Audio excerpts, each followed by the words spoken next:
Je suis née en 1929 à Pressailles, où j'ai grandi en tant qu'aînée de 3 filles dans une famille d'agriculteurs. En 1939, j'étais à l'école locale, puis en 1941, je suis partie à Orléans pour passer mon certificat d'études, ne rentrant chez moi qu'à Noël et à Pâques. Je suis né en 1932 et toujours vécu à Coulmiers, où je suis l'aîné d'une famille de 6 enfants.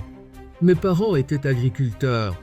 En 1939, j'avais seulement 2 ans et je n'ai pu commencer l'école qu'en 1943 en raison du manque de place dû à l'afflux de réfugiés dans notre région.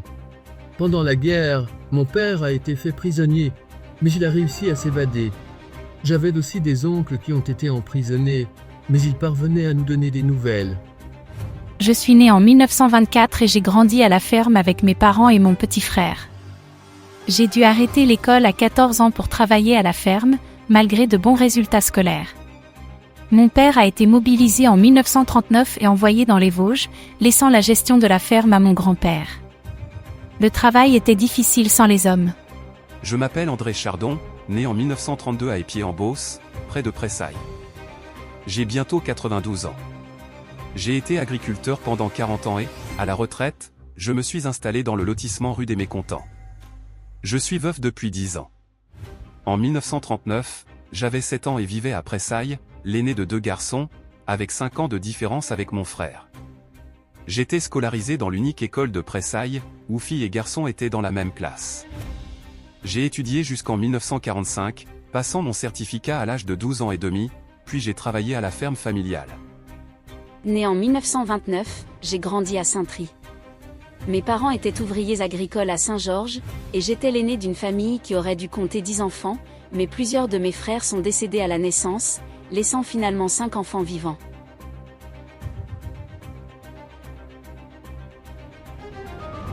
Je n'ai pas de souvenir marquant de la déclaration de guerre, et aucun membre de ma famille n'a été mobilisé. Pendant la guerre, lorsque j'étais pensionnaire, je me souviens qu'en 1944, lors des alertes, nous descendions à la cave pour réciter le chapelet. Vivant à la ferme, nous ne manquions de rien, même à l'école, car mes parents apportaient de quoi manger. Je n'ai pas de souvenir particulier de l'arrivée des Allemands, ni d'actes de résistance ou de collaboration dans notre région. Cependant, je me souviens des fils qui ont été arrêtés par les Allemands et envoyés dans des camps. L'un d'eux est malheureusement décédé peu après son retour. Ma famille a dû fuir pendant 3 jours, emportant principalement de la nourriture. Nous avons fait demi-tour à Luizon en raison de la présence des Allemands, et à notre retour à Pressailles, notre maison était occupée par des soldats allemands. Nous étions principalement informés de la guerre par les postes de TSF. Le 15 août 1944, alors que tout le village était à l'église, nous avons vu passer les chars, ce qui a été un moment marquant. Dans notre commune, il y avait un comité d'assistance aux prisonniers de guerre qui préparait et envoyait des colis. À l'école, lors des alertes, nous nous réfugions dans les fossés et la nuit, nous allions dans les caves. À la ferme, nous ne manquions pas de nourriture comme la viande, le lait ou les légumes, mais tout le reste était rationné et il fallait des bons pour obtenir des produits comme le pain ou le savon. Concernant la résistance, il y avait des activités à Coulmiers et à Épied, bien que je n'en ai pris pleinement conscience qu'après la guerre. Le réseau de résistance le plus notable était Vengeance, et il y avait aussi le groupement Lebrun. En revanche, il y a eu de nombreuses dénonciations par jalousie, entraînant l'intervention de la Gestapo. Après la guerre, des comités de libération ont été constitués pour enquêter sur les trafics, y compris le marché noir. En 1940, ma famille a dû fuir pendant 8 jours, mais nous avons été rattrapés par les forces allemandes. Presque tous les habitants de Coulmiers étaient partis en direction de la Sologne. Pour les informations sur le déroulement de la guerre, le curé de Coulmiers avait une radio et mon père allait souvent chez lui pour écouter les nouvelles, que je m'empressais d'écouter en cachette. Le débarquement en Normandie, nous l'avons appris par la radio, et c'était une excellente nouvelle qui a donné beaucoup d'espoir à tout le monde. Le 15 août 1944, les Alliés sont arrivés dans la région, et je me souviens encore du premier indice, un avion de reconnaissance qui tournait autour de Coulmiers et a atterri près du monument du village. L'arrivée des chars reste un souvenir marquant et en collant l'oreille au sol, on pouvait les entendre approcher. En juin 1940, nous avons dû fuir notre village pendant 8 jours à cause de l'avancée des Allemands, mais nous avons pu rentrer peu après. À notre retour, nous avons découvert que des soldats allemands s'étaient installés chez nous. Ils prenaient le pain frais, laissant du pain rassis pour les habitants. Même si nous vivions à la ferme, nous étions confrontés au marché noir et aux tickets de rationnement jusqu'en 1951. Il y avait peu d'actes de résistance dans notre région, mais je connaissais 2 filles qui collaboraient avec les Allemands. Je me souviens aussi d'un habitant qui a été emprisonné parce qu'il ne pouvait pas fournir la quantité d'avoine demandée. La déclaration de guerre ne m'a pas laissé de souvenirs marquants. À cette époque, les informations étaient rares car il y avait peu de postes radio, et même si on en possédait un, on n'avait pas le droit de s'en servir. Mon père a été mobilisé, mais il n'est pas allé au front. Il était affecté au régiment d'intendance, et est allé jusqu'à Saint-Émilion. Il a été démobilisé juste avant l'armistice. Il nous écrivait souvent, et c'est ma mère qui a géré la ferme pendant son absence, qui a duré 1 an. Nous n'avons jamais manqué de rien grâce à l'agriculture. Toutefois, j'avais un cousin à Paris qui venait en vélo pour chercher de la nourriture.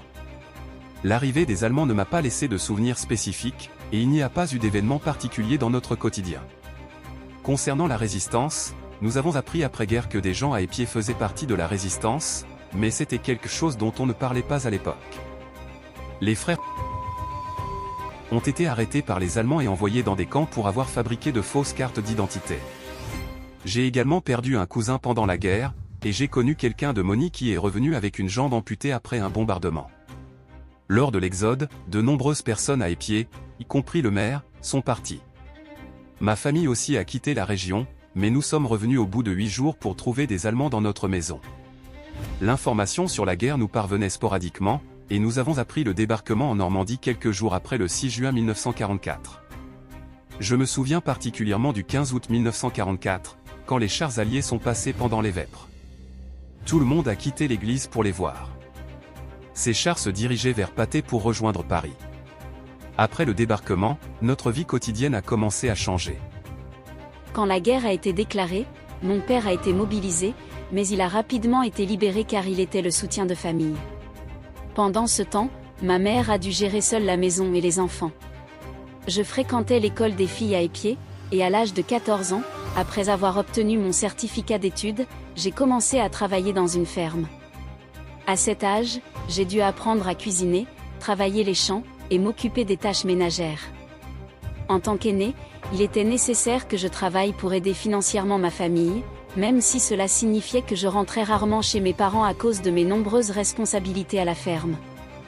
L'arrivée des Allemands a changé beaucoup de choses. Il fallait être extrêmement prudent. Je me souviens d'un maquisard qui est arrivé en parachute et s'est caché.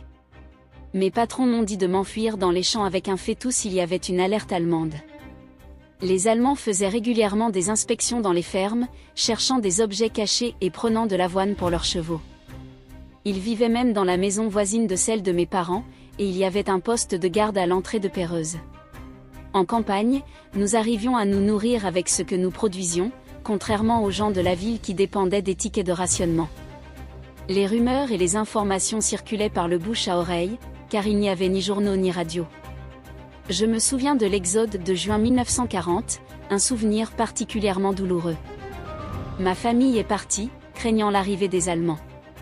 Nous nous sommes dirigés vers Grasset et Vatan, mais cela reste un mauvais souvenir. Ma petite sœur a été heurtée par un cheval et est décédée à l'hôpital de Romorantin. J'ai aussi le souvenir de ma mère demandant du lait à une fermière qui a refusé de vendre, ce qui m'a profondément choquée.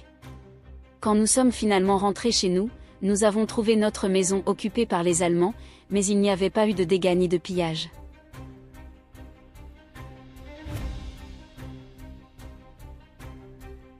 Après la guerre, je suis revenue à Pressailles après mes études, et j'ai beaucoup aidé mon père au champ jusqu'à son décès en 1947.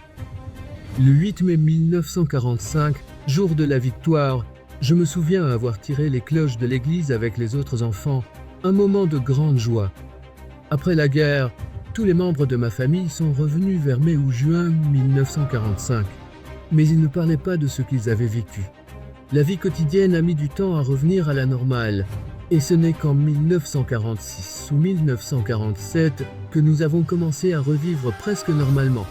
Le rationnement a continué jusqu'en 1949, mais le plan Marshall a aidé à retrouver une vie normale. Le 15 août, les Américains sont arrivés dans notre région. Leur présence a marqué un changement dans notre quotidien. Toutefois, le 8 mai 1945 ne m'a pas laissé de souvenirs marquants. Mon père, comme beaucoup d'autres, ne parlait jamais de ce qu'il avait vécu durant la guerre. L'après-guerre a été une période de transition, mais je ne me souviens pas d'un moment précis où la vie est redevenue normale. Nous avons simplement continué à travailler à la ferme et à reconstruire notre vie. Après la guerre, bien que certaines choses aient repris leur cours normal, les restrictions sont restées présentes, notamment avec les tickets de rationnement. La vie n'était pas encore tout à fait redevenue comme avant.